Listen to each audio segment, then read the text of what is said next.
আজকে শুকনা খড় এবং সবুজ ঘাস এটা মিশ্রণ করে আমরা একটা চমৎকার আমরা গরু খাবার আছে তৈরি করব। দেখুন দর্শক কিভাবে আমরা প্রসেসটা করি। মেশিন এসে হয়ে গেল। সবুজ ঘাস,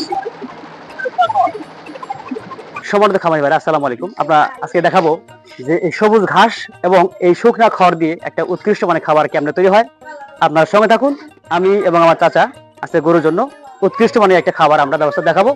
দেখতে চোখ রাখুন আশরাফুল এগ্রো টিভি পর্দায়। আমরা এখন মেশিন স্টার্ট করবো, আপনার কাজ দেখবেন যে কিভাবে এই মেশিনে উৎকৃষ্ট মানের গরু খাবার তৈরি করা যায়, সবুজ ঘাস এবং শুকনা খড়। দেখুন মেশিন আমি স্টার্ট করছি, কাজ এখন শুরু হবে। এই যে স্টার্ট করলাম, আমাদের এই দুটা মিলে আজকে নতুন একটি খাবার পদ্ধতি তৈরি হবে।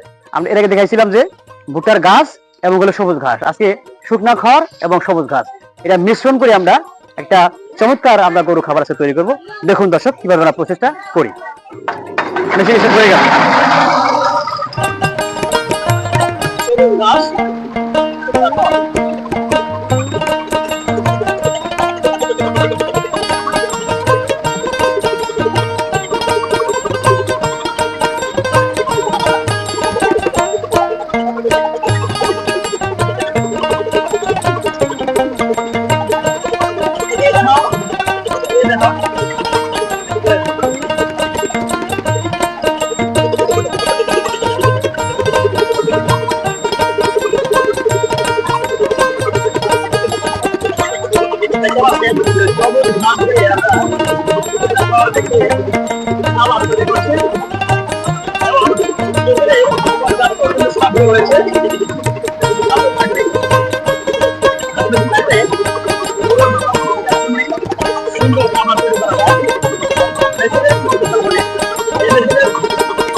Thank you.